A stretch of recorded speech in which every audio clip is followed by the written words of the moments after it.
नमस्कार, आदाब। News India तक के डिजिटल प्लेटफॉर्म पे सभी दर्शकों का स्वागत है। नए संसद भवन में बीजेपी के एक सांसद मुसलमानों को किस तरह से टारगेट कर रहे हैं। चुने हुए मुस्लिम सांसद को अगर वो इस तरह से टारगेट करते हुए नजर आ रहे हैं, पहले आप उस वीडियो को आप देख लीजिए।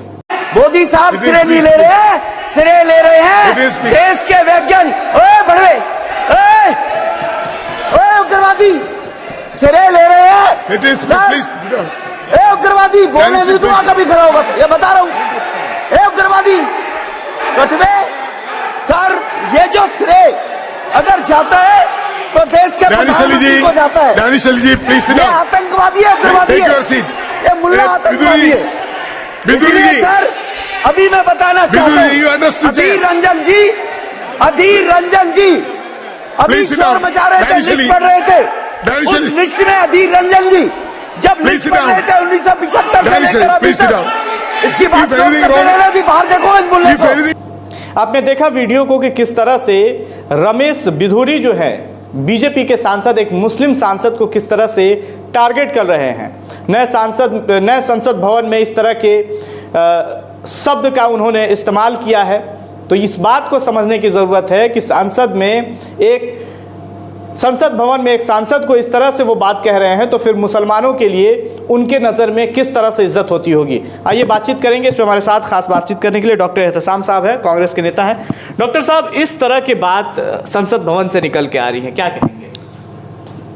कंडेम करते हैं, और कांग्रेस पार्टी की तरफ से हम लोगों ने मांग भी किया है कि रमेश बिधूरी को तुरंत एक्सपेल्ड किया जाए और बिल्कुल उनके ऊपर ठीक उसी तरीके का मुकदमा चलना चाहिए जिस तरीके का मुकदमा राहुल गांधी और दूसरे जो एमपीज़ हैं उनके ज़बान से अगर कुछ भी निकलता है तो मानहानि का मुकदमा चलता है, और उनको भी जो उनकी सदस्यता है, जो उनकी पार्लियामानी जो रुकन है, जो एमपीशिप है, वो बिल्कुल ख़त्म होना चाहिए।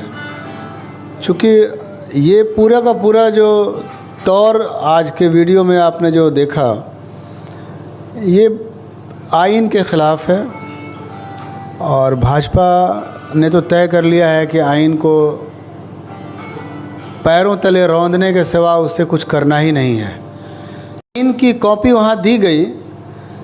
आप तमाम लोगों ने देखा कि कांग्रेस पार्टी ने ऑब्जेक्शन किया था कि उस आइन में सेकुलर और सोशलिज्म जो लफ्ज़ थे उसको हटा दिए गए। तो ये तरीक़ा है बीजेपी का कि बीजेपी कहीं ना कहीं अपने जो उसकी सोच है एक रंग में रंगने का, इस मुल्क को अपने तरफ से देखने का, उस सोच को उसने पहले दिन जाहिर किया। और रमेश बिधूरी क्या, बीजेपी तो अड्डा बन चुकी है। जितने भी करप्ट लोग हैं बीजेपी में आएंगे, पाक साफ हो जाएंगे। जितने भी आतंकवादी हैं, अब प्रज्ञा ठाकुर को ले लीजिए, ये जो आतंकवादी टेररिस्ट दहशतगर्द जो कहने की जुर्रत कर रहा है रमेश बिधूरी, दरअसल इसकी जो परवरिश है, इसका जो पूरा का पूरा जो संस्कार है, जो इसकी अपब्रिंगिंग है, ये तमाम चीज़ें इसकी ज़बान से निकल के आ रही हैं।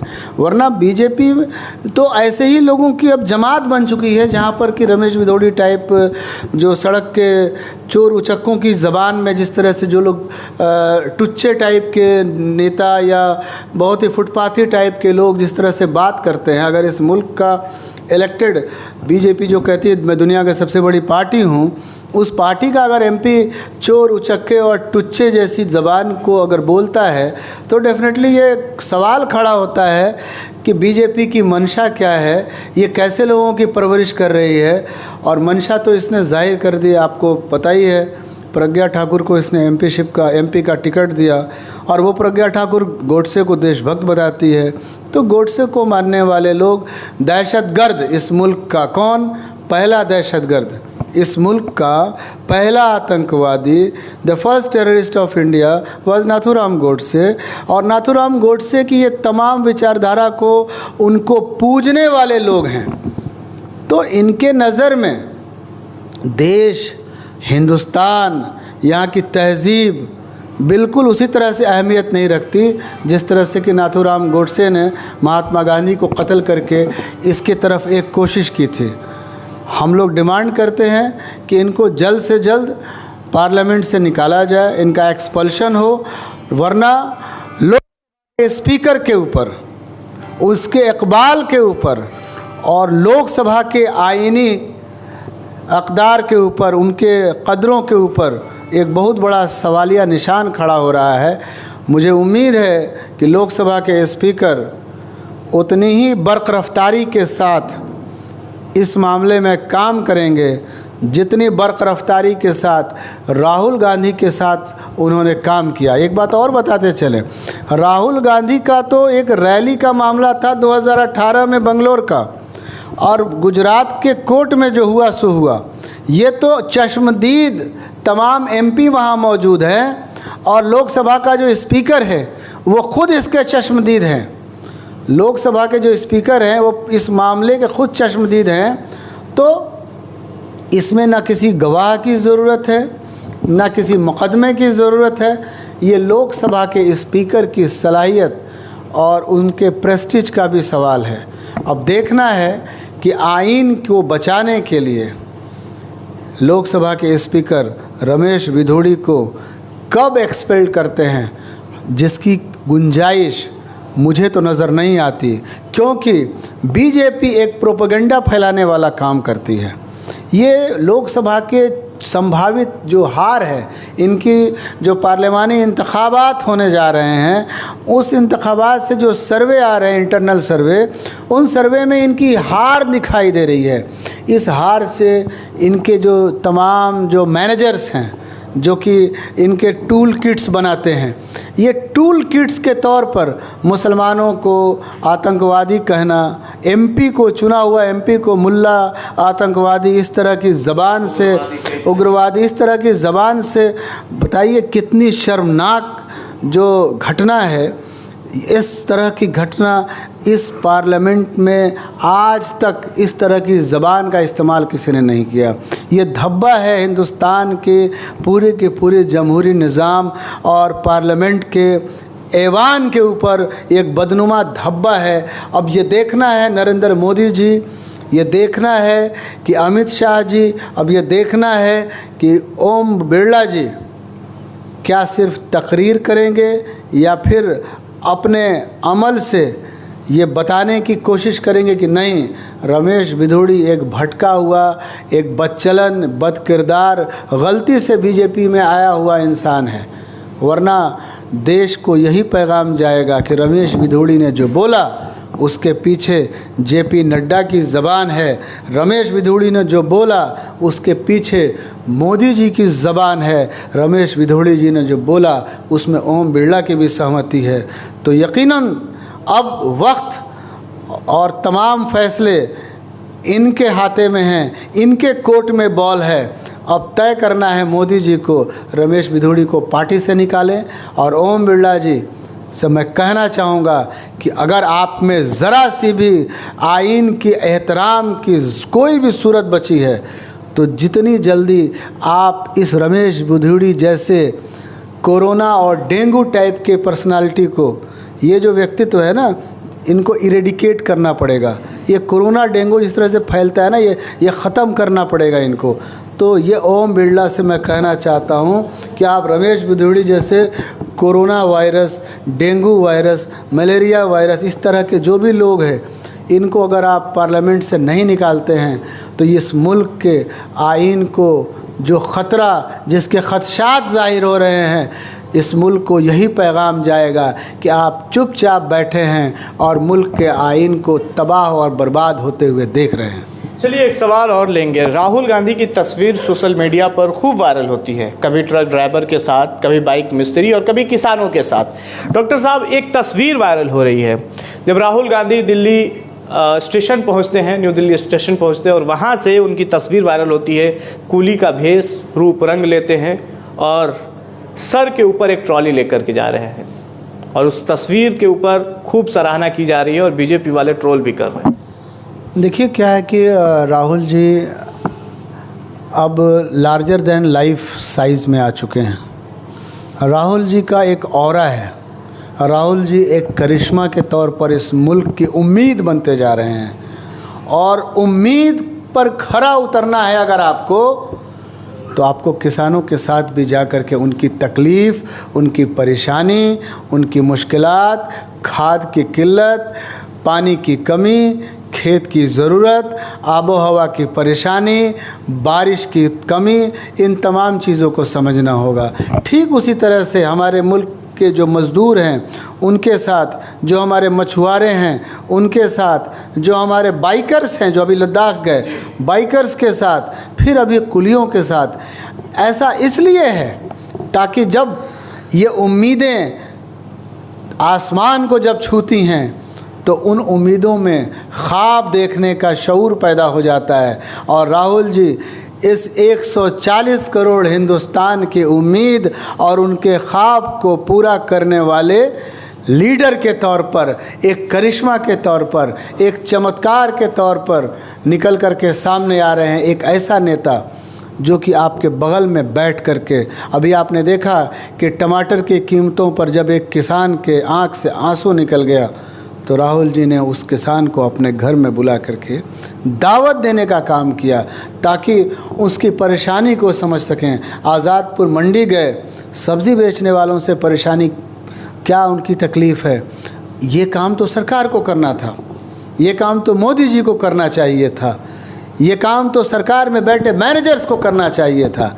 लेकिन अफसोस कि ये जो सरकार है ये तो चाकरी कर रही है अंबानी की, ये जो सरकार है ये ग़ुलामी कर रही है अडानी की, ये जो सरकार है ये अभी सुभाष चंद्रा का लोन माफ़ करने का काम कर रही है, ये जो सरकार है ये घोटालों में मसरूफ़ है। अभी आपने देखा कि नागपुर के इलाके में जो सड़कें बनी, लगभग 2,500 करोड़ 1 किलोमीटर का खर्चा CAG में निकल कर के सामने आता है। एक उफ तक नहीं निकली इस सरकार के मुंह से, एक इंक्वायरी की बात नहीं आई सरकार के मुंह से।